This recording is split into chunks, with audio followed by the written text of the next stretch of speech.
الصبح بدا من طلعته. بسم اللہ الرحمن الرحیم. چوتھے پارے میں 11واں رکوع سورہ آل عمران کا 20واں رکوع، جو سورہ آل عمران کا آخری رکوع ہے، چل رہا ہے. سورہ آل عمران کی 191 آیات ہو چکی ہیں. آیت نمبر 191 کے بعد ہے ربنا انک من تدخل النار فقد اخزیتہ. اعوذ باللہ من الشیطان الرجیم. بسم اللہ الرحمن الرحیم. ربنا انک من تدخل النار فقد اخزیتہ وما للظالمین من انصار. ربنا إننا سمعنا مناديا ينادي للإيمان أن آمنوا بربكم فآمنا ربنا فاغفر لنا ذنوبنا وكفر عنا سيئاتنا وتوفنا مع الأبرار. ربنا وآتنا ما وعدتنا على رسلك ولا تخزنا يوم القيامة إنك لا تخلف الميعاد. صدق الله العظيم. اوپر کی آیات میں اللہ تعالیٰ نے کائنات میں پھیلی ہوئی اپنی قدرت کی نشانیوں کا ذکر فرمایا تھا اور ان لوگوں کی تعریف فرمائی تھی جو عقل کا صحیح استعمال کرتے ہوئے کائنات کی اور کائنات میں پیدا کی ہوئی چیزوں میں غور فکر کر کے کائنات کے پیدا کرنے والے تک پہنچ جاتے ہیں اور موجود سے موجد کا پتہ لگا لیتے ہیں، مخلوق سے خالق کی معرفت حاصل کر لیتے ہیں. اور جب کائنات کے مالک کا پتہ لگاتے ہیں تو پھر مالک کی مرضی بھی ان کو کی فکر ہو جاتی ہے کہ ہمارا مالک کی مرضی کیا ہے. چنانچہ اس کی وجہ سے وہ مقصد حیات کو پا لیتے ہیں کہ مالک نے اپنی مرضی اپنے رسولوں کے ذریعے بتا رکھی ہے، اپنے پیغمبروں کے ذریعے سے اپنی مرضی لوگوں تک رسولوں کے ذریعے سے اللہ نے کس چیز سے راضی کس چیز سے راضی نہیں اللہ نے اپنے پیغمبر کے ذریعے سے بتا دیا ہے. پھر انہیں یہ حقیقت تک پہنچ جاتے ہیں کہ یہ کائنات ہمیشہ کے لیے نہیں، کائنات کے بعد اس کا ایک نتیجہ ہے جو کائنات کا اینڈ ہے، کائنات جس پر ختم ہوگی اس کا کوئی مقصد ہو، اس کا نتیجہ ظاہر ہوگا. یہاں سے وہ آخرت کا تصور کرتے ہیں. پھر آخرت میں کیا چیز کارآمد ہے، کیا چیز نقصان دہ ہے، آخرت کے لیے کیا تیاری کرنی چاہیے، اس فکر میں لگ جاتے ہیں. چنانچہ کائنات کی چیزوں میں دیکھنے کے بعد رب کائنات کا ذکر یہ ان کی عادت بن جاتی ہے. کائنات کی چیزوں میں اس انداز سے غور و فکر کہ جس کے نتیجے میں خدا کی یاد زندہ ہو جائے اور آخرت کی فکر بڑھ جائے، یہ ان کا شیوا ہو جاتا ہے. معلوم یہ ہوا کہ اہل دانش، اہل عقل، دانشور لوگ وہ نہیں ہیں جو کائنات کی نعمتوں میں الجھ کر رہ جائیں اور منعم یعنی نعمت دینے والے تک کا رسائی نہ حاصل کر سکیں. قرآن کی نگاہ میں وہ دانشور ہیں، انہیں دانشور کہنا چاہیے جنہوں نے اس کے سرے کو پا لیا کہ یہ کائنات کا وجود آیا کہاں سے، یہ نعمتیں ملی کہاں سے، چاند سورج کا وجود ہوا کہاں سے. ہم جس سے ہزاروں نعمتیں اٹھا رہے ہیں، فائدے اٹھانا چاہتے ہیں اور ریسرچ کر کے اس کے فوائد حاصل کر رہے ہیں، اپنی زندگیوں میں اس سے فائدہ اٹھا رہے ہیں، اس کا سرا کہاں ہے؟ یہ اللہ رب العزت نے انبیاء کے ذریعے سے اس کو کھولا. ایک تو اللہ نے اتنی عقل انسان کو دی کہ مخلوق کو دیکھ کر خالق کا پتہ لگا لے. دوسرے اللہ رب العزت نے پیغمبروں کو بھیج کر یاد دہانی بھی کرا دی. چنانچہ ایک ایمان عقلی ہوتا ہے جو اللہ تعالیٰ کی معرفت اور اللہ کی وحدانیت تک کے لیے کافی ہے. اسی لیے اگر کسی علاقے میں کوئی پیغمبر نہ پہنچا ہو یا پیغمبر کی تعلیم نہ پہنچی ہو تو کم از کم توحید کی حد تک اللہ رب العزت کیا وہ جواب دہ ہوگا. وہ یہ نہیں کہہ سکتا کہ ہمارے پاس کوئی پیغمبر آیا ہی نہیں، ہمارے پاس کسی نے جو ہے توحید کا پیغام پہنچایا ہی نہیں. اللہ رب العزت اس کو اس کی عقل کا حوالہ دیں گے کہ کیا تمہارے سامنے کائنات کی بکھری ہوئی نعمتیں نہیں تھیں، یہ موجودات اور یہ مخلوقات، یہ چاند سورج، زمین و آسمان نہیں تھے، تم نے اس سے نتیجہ کچھ کیوں نہیں نکالا؟ تو یہ ایمان عقلی کہلاتا ہے۔ آگے اللہ رب العزت نے اسی کی یاد دہانی کے لیے ہم پر رحم کھاتے ہوئے کہ شیطان دشمن لگا ہوا ہے، لہذا اللہ نے پیغمبروں کو بھیج کر اللہ کی معرفت اور پیغمبروں کو بھیج کر اللہ نے اپنی جو ہے شریعت کے احکام کے ساتھ ساتھ ایمان کو بھی تازہ کرایا۔ چنانچہ آج کی آیتوں میں اسی کا ذکر ہے کہ اے اللہ آپ نے یہ کائنات بنائی اور غور و فکر کر کے ہم نے تجھے پا لیا، یہ تو ہمارا ایمان عقلی ہوا، لیکن ہم نے پیغمبر کی بات بھی سنی، قرآن کا پیغام بھی سنا، جس کی وجہ سے ہم اب شرح صدر کے ساتھ پورے اطمینان کے ساتھ ہم ایمان لاتے ہیں، اور ایمان لانے کا جو نتیجہ ہونا چاہیے کہ اللہ رب العزت مومن کی نجات کا اللہ کے یہاں وعدہ ہے، لہذا اے اللہ اب ہماری نجات، ہمیں نجات عطا فرما دینا۔ ہم چونکہ ایمان لا چکے اور ایمان پر جو نعمتیں اللہ نے آپ نے رکھی ہیں ہمیں اس سے محروم نہ کرنا، چنانچہ وہ اب دعاؤں میں لگ جاتے ہیں۔ تو جس طریقے سے کائنات، پھیلی ہوئی کائنات کے ذریعے سے انسان کو اللہ کی معرفت حاصل ہوتی ہے، جس کی وجہ سے وہ اللہ کا ذکر اور کائنات میں غور و فکر کے ذریعے سے اللہ کی معرفت تک بندہ پہنچتا ہے، تو جب اسے معرفت حاصل ہو جاتی ہے اسے پتہ چل جاتا ہے کہ اللہ ہی سب کچھ ہے اور اللہ ہی حاجت روا اور ضرورتوں کا پورا کرنے والا ہے، دنیا کی لین کی ضرورتیں ہو یا آخرت کی لین کی ضرورتیں ہو۔ تو اب وہ آخرت کی لین کی ضرورتوں کو اہمیت زیادہ دیتا ہے۔ جو عقل والا بندہ ہوتا ہے وہ دنیا بھی اللہ سے مانگتا ہے، ربنا آتنا فی الدنیا حسنہ وفی الآخرۃ حسنہ، لیکن اس کی نگاہ میں آخرت کا نفع نقصان یہ زیادہ اہمیت رکھتا ہے۔ چنانچہ اللہ والوں کی دعائیں یہاں پر اہل عقل و دانش کی تعریف کرتے ہوئے آگے جو دعائیں ذکر کی گئی ہیں آج کی ان آیتوں میں، تینوں آیتوں میں دعائیں ہیں۔ پہلی آیت میں دعا مانگی کہ اللہ قیامت کے دن جس کو آپ نے دوزخ میں بھرتی کر دیا، دوزخ میں ڈال دیا، تو اس کی تو رسوائی کا کوئی ٹھکانہ نہیں ہے، وہ تو وہ رسوائی ہو گیا۔ لہذا جو شخص جتنی دیر دوزخ میں رہا اسی قدر اس کی رسوائی ہوگی، اور چونکہ کافر مشرک ہمیشہ کے لیے دوزخ میں رہیں گے تو دائمی رسوائی، ہمیشہ کی رسوائی اور فضیحت جو ہوگی وہ کافروں کی ہوگی۔ عام مومنین یہ رسوائی سے یا تو بچا لیے جائیں گے یا ان کی رسوائی دائمی نہیں ہوگی۔ اسی لیے بعض آیات و حدیث میں جو مومنوں کی رسوائی سے بچنے کا ذکر ہے اس سے مراد ہے دائمی رسوائی سے حفاظت ایک ایمان والے کی ہو جائے گی۔ تو ہمیشہ کی رسوائی یہ کافروں مشرکوں کے لیے ہوگی، اور اللہ رب العزت جس کو دوزخ میں ڈالنا چاہے گا تو کوئی حمایتی، کوئی بچاؤ کرنے والا، کوئی مددگار نصیب نہیں ہوگا، اس کو کوئی سامنے کھڑا نہیں ہوگا کہ وہ اللہ تعالیٰ کے سامنے کہہ سکے کہ نہیں اس کو ہم دوزخ میں نہیں ڈالنے دیں گے، آپ غلط فیصلہ کر رہے ہیں، نعوذ باللہ۔ دنیا میں جیسا ہو جاتا ہے، کسی کے کچھ حمایتی کھڑے ہو گئے، کچھ مددگار سامنے آ گئے، تو کوئی مددگار سامنے نہیں آئے گا، کوئی حمایتی نصیب نہیں ہوگا اس کو۔ یہ کافروں کی حقیقت میں کہا جا رہا ہے، ورنہ جن کو اللہ تعالیٰ شروعی سے یا آخر میں دوزخ سے بچانا چاہے گا، چھوڑنا چاہے گا اور عذاب سے بری کرنا چاہے گا، جیسے گنہگار مومن کا معاملہ آتا ہے، تو اللہ رب العزت خود بہانہ بنائیں گے، اپنی رحمت سے معاف فرما دیں، یا انبیاء، شہداء، صالحین کو شفاعت کی اجازت دے دیں، جیسا کہ حدیثوں میں تواتر کے ساتھ آیا ہے، تو ان کو شفاعت کی اجازت دی جائے گی، لیکن شفاعت کے لیے کوئی اپنے آپ نہیں کھڑا ہو سکے گا۔ اللہ جن کو اجازت دے گا اور جن کے لیے اجازت دے گا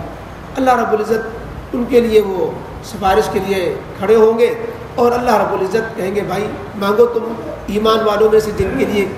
درخواست کرو، ہم تمہاری درخواست کو سنیں گے۔ تو بندہ محتاج بن کر کے جیسے دعا میں سوالی ہوتا ہے، ایسی وہ سفارشی بھی سوالی بن کر کے اللہ کے سامنے کھڑے ہوں گے، نبی کریم علیہ السلام ان میں سب سے پہلے ہوں گے،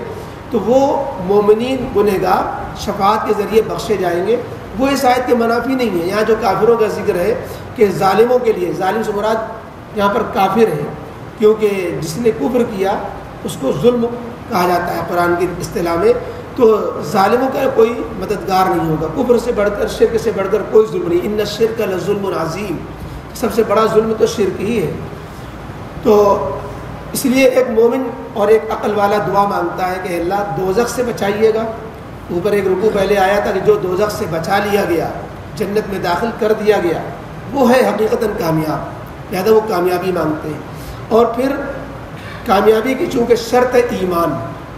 بغیر ایمان کے اگر کوئی شخص گڑگڑا اگر رات بھر دعا مانگے مجھے بخش دے اور شرک چھوڑتا نہیں، کفر چھوڑتا نہیں، اس کی بخشش کا سوال ہی نہیں پیدا ہوتا، کیونکہ شرائط پوری نہیں کر رہا ہے۔ اسی لیے آگے دعا مانگنے والوں کی دعا کا تذکرہ کرتے ہوئے کہا گیا کہ وہ حوالہ دیتے ہیں کہ اللہ ہمیں اس لیے بخش دیجئے کہ اللہ ہم جو ہے تیرے یہاں جو بخشش کی شرط ہے ہم اس کو پوری کرتے ہیں، ہم ایمان لاتے ہیں، ہم نے سن لیا قرآن کو، ہم نے سنا پیغمبر کو، پکار کر وہ ایمان کی دعوت دے رہے ہیں، اور قرآن ہے جو ہمیشہ کے لیے توحید کی دعوت کے لیے آپ نے قیامت تک کے لیے باقی رکھا ہوا ہے، لہذا ہم ایمان لا چکے، اے اللہ اب ایمان کے یہ تقاضا یہ ہے کہ ہمارے اس ایمان کو قبول کر لیا جائے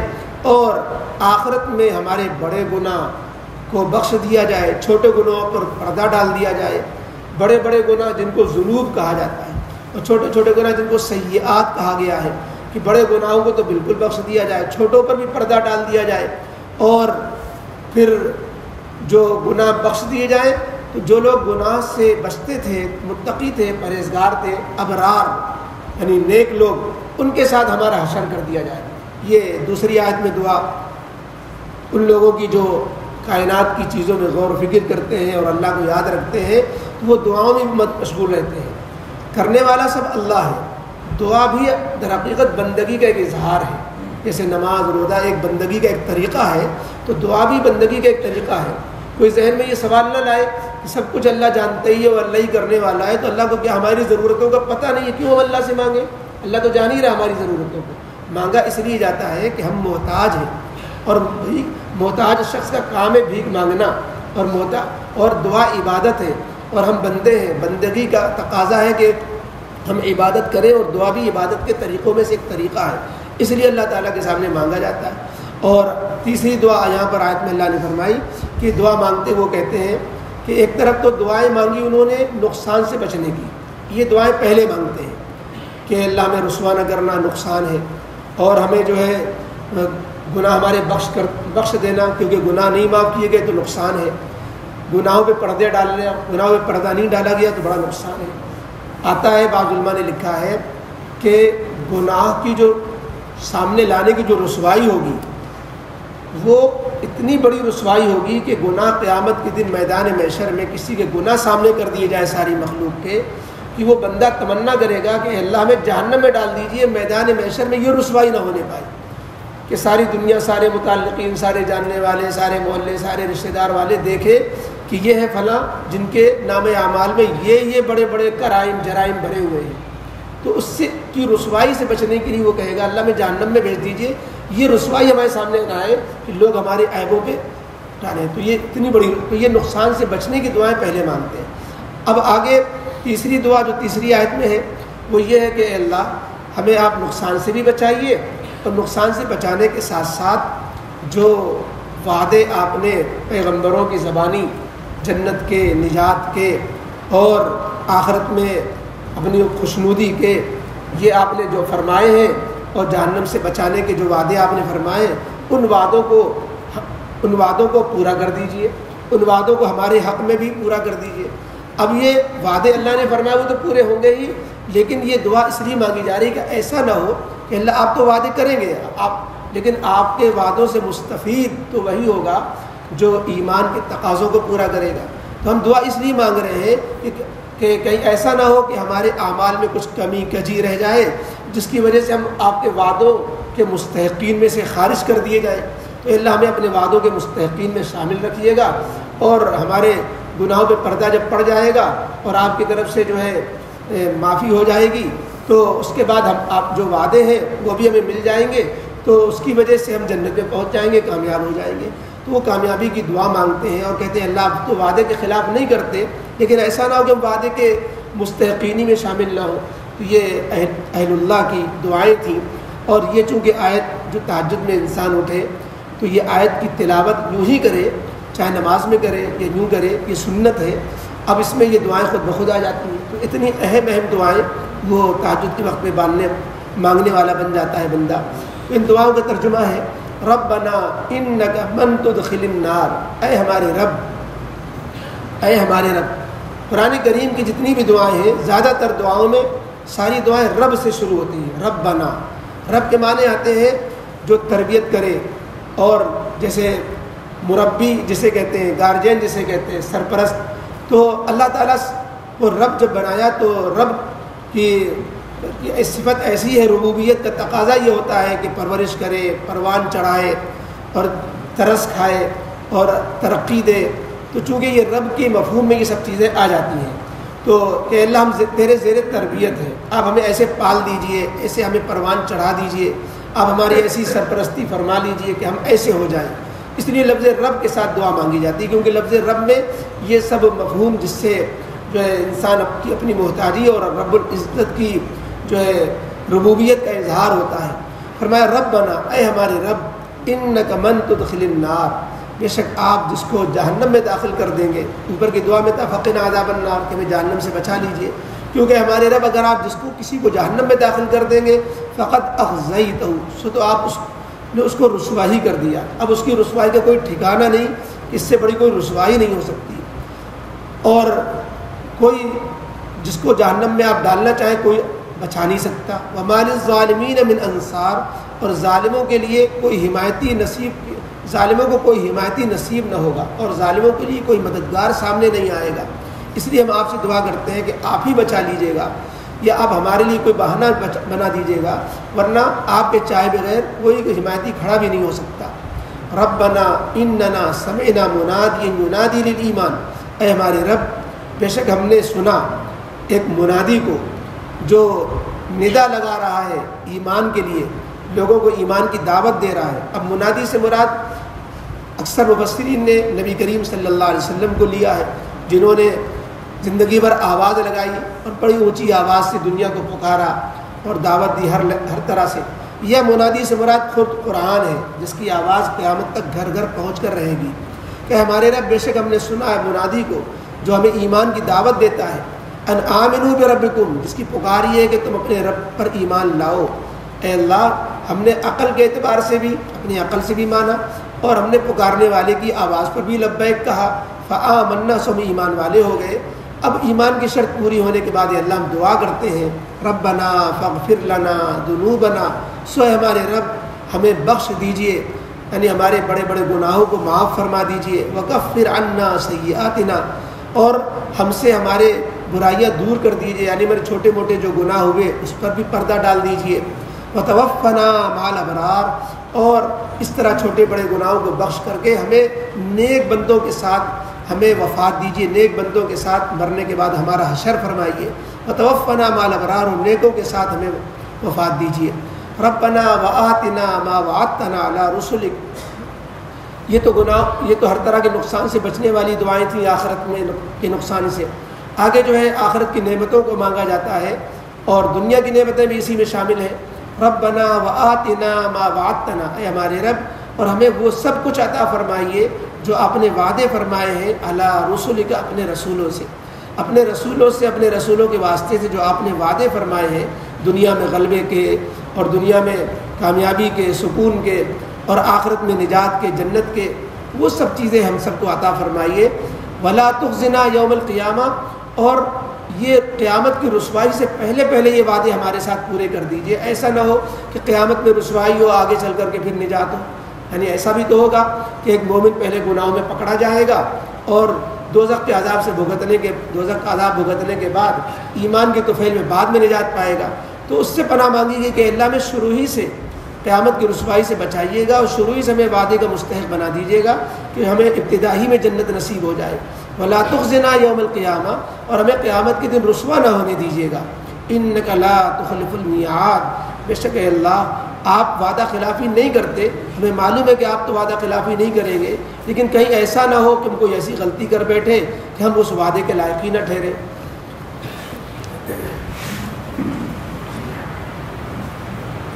الحمد للہ رب العالمین، والصلاة والسلام علی رسول محمد وآلہ وصحبہ اجمعین.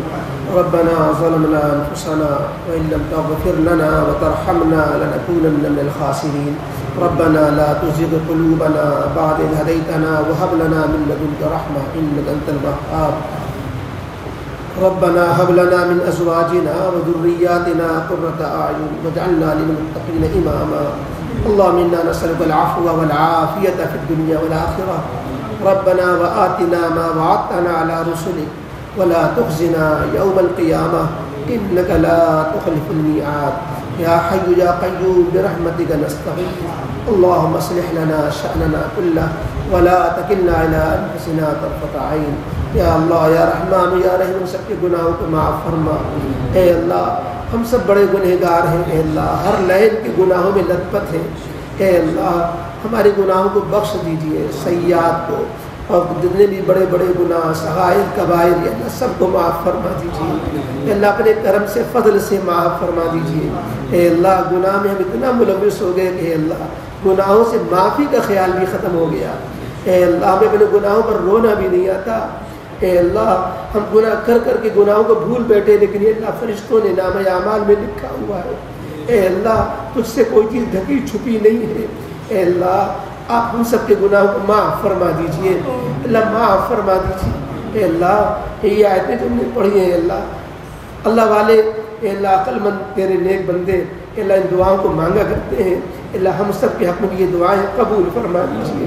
ہم سب کے بھی حق میں قبول فرما لیجئے آپ قبول فرما لیں گے ہم سب کا کام بن جائے گا آپ کے اللہ خزانے میں کچھ کمی نہ ہوگی اے اللہ ہم سب کو معاف فرما دیجئے اے اللہ امت مسلمہ پر اس وقت جو برے حالات ہیں خصوصاً فلسطین کے اے اللہ مسلمانوں پر جو آفت ٹوٹی ہوئی ہے اے اللہ دشمنوں نے قہر برپا کر رکھا ہے اے اللہ انہیں اپنی طاقتوں کا ناجائز استعمال کر رہے ہیں اے اللہ ظالم دشمن سب مل کر کے اللہ اسلام و مسلمانوں کو اجاڑنے پر تلے ہوئے ہیں اے اللہ مسلمانوں کی حفاظت فرما دیجیے اے اللہ ان کی مدد فرما دیجیے اللہ ان کی مدد فرما دیجیے یہود و نصارہ مشرکین و حنود کو اے اللہ اپنے غضب کا شکار کر لیجیے اے اللہ اپنے قدرت کا مظاہرہ فرما کرے اللہ ان کی طاقتوں کو پاش پاش کر دیجیے انہیں دنیا ہی میں رسوا کر دیجیے اللہ انہیں ناکام کر دیجیے ان کے صفوں میں انتشار پیدا کر دیجیے اے اللہ ان پر اپنا عذاب بھیج دیجیے اے اللہ سارے جان کے مسلمانوں پر اپنا رحم فرما دیجیے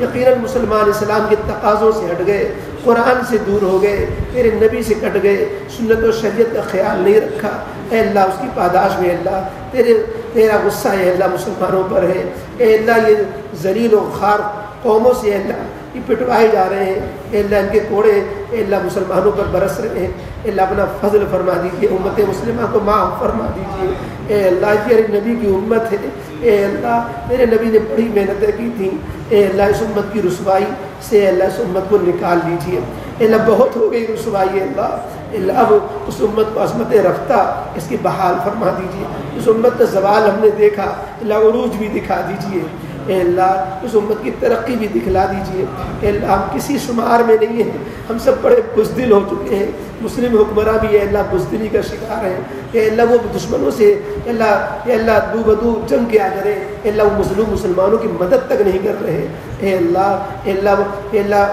اپنا فضل فرما کرے اے اللہ امت مسلمہ کی یہ جو ہے پستی دور فرما دیجیے یہ بزدلی ختم فرما دیجیے جرأت غیرت پیدا فرما دیجیے اے اللہ مسجد اقصیٰ کو آزاد فرما دیجیے اے اللہ ظالم اسرائیل سے اللہ مسجد اقصیٰ کے تسلط کو ختم فرما دیجیے اے اللہ جہاں کے یہ مسلمان کسی بھی اعتبار سے پریشان حال ہیں ان کی پریشانی دور فرما دیجیے یہاں جتنے بھی حاضرین ہیں اللہ حاضرین ہیں ان کے متعلقین کسی بھی اللہ مسئلے سے پریشان ہو ان کی پریشانی دور فرما دیجیے اے اللہ جن کے جو جائز مقاصد ہیں غیب سے اللہ ان کی مدد فرما کر ان کو تمام مقاصد میں کامیابی عطا فرما دیجیے اے اللہ جو لوگ بیمار ہیں اے اللہ بیماری سے جوجھ رہے ہیں اے اللہ سب کی بیماریوں کو سب بیماروں کو شفا عطا فرما دیجیے اے اللہ اپنا فضل فرما کر اے اللہ بڑی بیماریوں کو اے اللہ آسانی سے اے اللہ صحت یاب فرما دیجیے اے اللہ تمام مریضوں کو اے اللہ شفا عطا فرما دیجیے چھوٹے بڑے برز میں جو لوگ مبتلا ہیں سب کو صحت کاملہ عاجلہ مستمرہ نصیب فرما دیجیے تمام مومنین مومنات کی مغفرت فرما دیجیے تمام مرحومین کی مغفرت فرما دیجیے اے اللہ ہمیں سے ہر ایک اپنے وقت پر ایمان پر خاتمہ نصیب فرمائیے اپنی رضا نصیب فرمائیے جنت کا فیصلہ فرمائیے دوزخ سے پناہ نصیب فرمائیے ربنا تقبل منا انك انت السميع العليم وتب علينا انك انت التواب الرحيم سبحان ربك رب العزة عما يصفون وسلام على المرسلين والحمد لله